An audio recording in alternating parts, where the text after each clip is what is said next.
राजखान्थि दावहानि उनाव धोरोमनि दावहा जागायबाय नामा बर' हारिनि गेजेराव?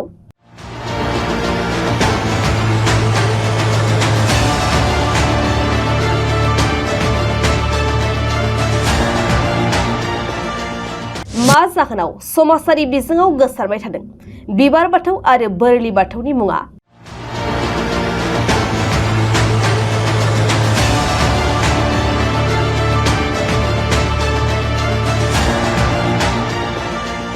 मोन्नैबो आफादा ज' जानानै जेंनाखौ थाबैनो सुस्रांनांगौ बर' थुनलाइ आफादनि गोख्रों दाबि।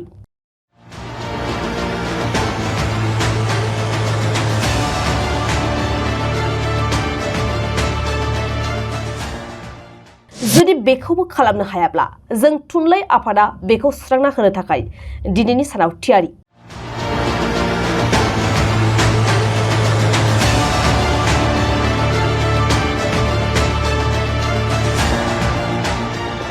बे बाथ्राखौ जों बुङाखै, बुंदों मिरु बर' थुनलाइ आफादनि गाहाय नेतारि नीलकान्त गयारिया।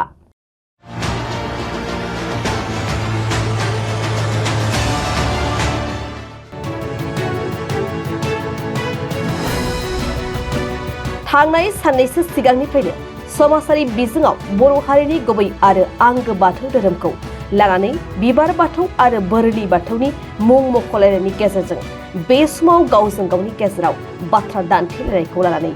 गिबि खेबनि थाखाय बर' हारिनि माहारियारि बिगोमा आफाद बर' थुनलाइ आफादनि गाहाय नेतारि नीलकान्त गयारिया दिनैनि सानाव खुगा बेखेवबाय।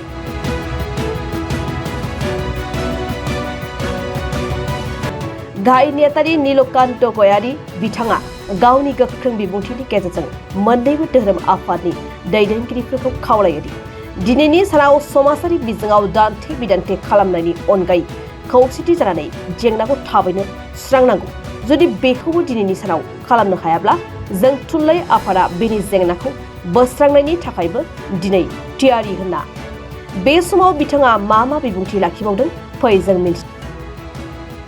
थारैनो जों ससियेल मिडियायाव नुदों जे जोंनि माने 16 खुन्थिया आरो 18 खुन्थिया होननाय, अर्थात 16 खुन्थिया माने बेयो जाहैबाय बोलि बाथौ आरो 18 खुन्थिया माने बे जाबाय फुल बाथौ होननानै बुंदों। दा बेवहाय सिमनसाफुरि जिल्लानि माने धेमाजि जिल्लानि सिङाव थानाय सिमनसाफुरिनि मोनसे गामियाव माने बोलि बाथौनि मोनसे न'खरखौ लानानै माखासे समाजनि माने मानसिफ्रा बिथांमोनखौ बयकट खालामदों मादों होननाय बाथ्रा ओंखारदों। दा बेखौ माने समाजारि बिजोङाव नुबाय थादों, खोब भाइरेल जादों। दा बाथ्रा जाहैदों मा, जों बर' थुनलाइ आफाद हिसाबै जोङो माने धोरोमारि जि खामानि बा सिन्था सरसा बेवहाय जों हाबनो हाया। अब्लाबो माखासे जिनेखि जोंहा ससियेल मिडियायाव जों नुनो मोनबाय जे बर' थुनलाइ आफादा मा खालामना थादों, बर'नि माहारि आफादफ्रा मा खालामदों, मानो हाबसनाखै, बे रोखोमनि खोथाफ्रा ओंखारदों। दा बेखायनो आं दिनै नैबे समाव नोंथांनि नैबे चेनेलनि गेजेरजों, नोंथांमोननि चेनेलनि गेजेरजों बेखौ बुंनो लुबैदों, जोंनि बर' थुनलाइ आफादनि थाखाय जोंनि गासैबो धोरोम जेखि धोरोमाव थाया मानो बिथांमोना गासैबो बर' फिसा, गासैबो धोरोमखौ मान होनाया बर' थुनलाइ आफादनि मोनसे धोरोम। आरो बर' थुनलाइ आफादनि दैदेनगिरि हिसाबै बा जों आंल' नङा, जोंनि आगोलनि इयुनाव जाय फैगोन बिथांमोना खुनु दिन धोरोमखौ लानानै जोंहा मालाबा बेले बेजे बिदि साननाय फैया। नाथाय बाथ्राया जादों मा, जे सोरबा बोलि बाथौखौ गामिनिफ्राव बयकट खालामनाय, सोरबा बोलि बाथौआ फुजा होनो थांनायाव हेंथा होनाय, बेफोर थासारिया फैनो नाङामोन। आरो थिग बे रोखोमनि जायफोर हेंथा होग्रा बिथांमोनाबो साननाया मोजांमोन, बेखौ रायलायनानै फोजोबनो हायो आसलते। दा आं दिनै नैबे बिजोंनि गेजेरजों खावलायनोसो लुबैदों, जिहेतु माखासे मानसिफ्रा बुंदों जे बर' थुनलाइ आफादा बेवहाय हाबनांगौ, दुलाराय बर' फरायसा आफादा बेवहाय हाबनांगौ। दा जोङो थोंजोङै हाबालासिनो जों दिनै खावलायनो लुबैदों, जिहेतु जोंहा गोबां दैदेनगिरि बिथांमोन दङ, बोलि बाथौनि दैदेनगिरि बिथांमोन दं, जोंहा फुल बाथौनि दैदेनगिरि बिथांमोन दं। बिथांमोना सावरायनायनि गेजेरजों बेफोर जेंनाखौ फोजोबनो हायो। जिखुनु जेंनायानो सावरायनानै फोजोबनो हानायनि लामायाव दङ। आं दिनै फुङावनो जोंहा बोलि बाथौनि गाहाय नेहाथारि आं बिथांजों सावरायदों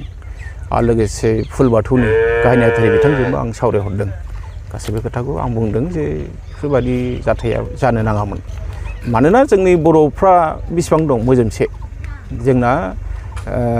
धोरोमखौ लानानै जों मालाबाबो खुनु गोनो गोथो सानलायनो नाङा बर' थुनलाइ आफादा जों मालाबाबो बेखौ लुबैया जों जेब्लायबो गासैबो बर'खौ लानानै जों खौसे थानायखौसो जों लुबैयो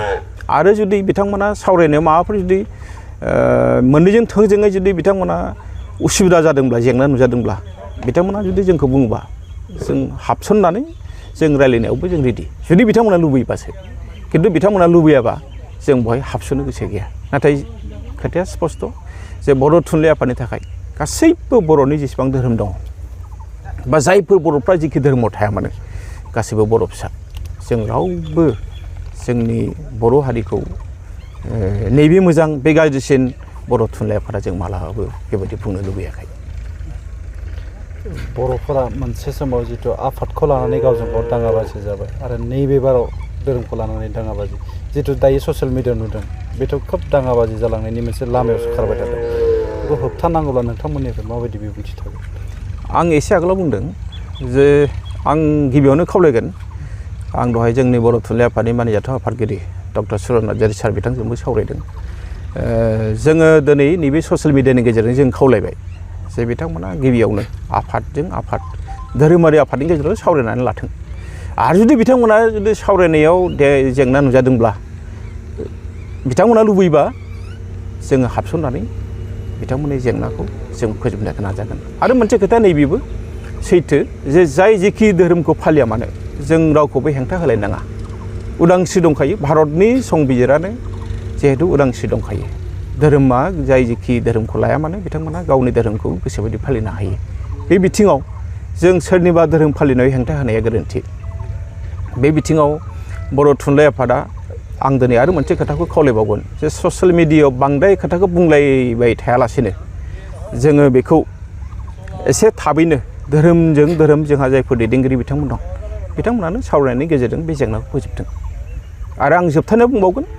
जे बिथांमोना लुबैयोब्ला जों हाबसननोबो थागथियारि जों हाबसननानैबाबो बे जेंनाखौ फोजोबगोन जों बेखौ देरनायखौ लुबैयाखै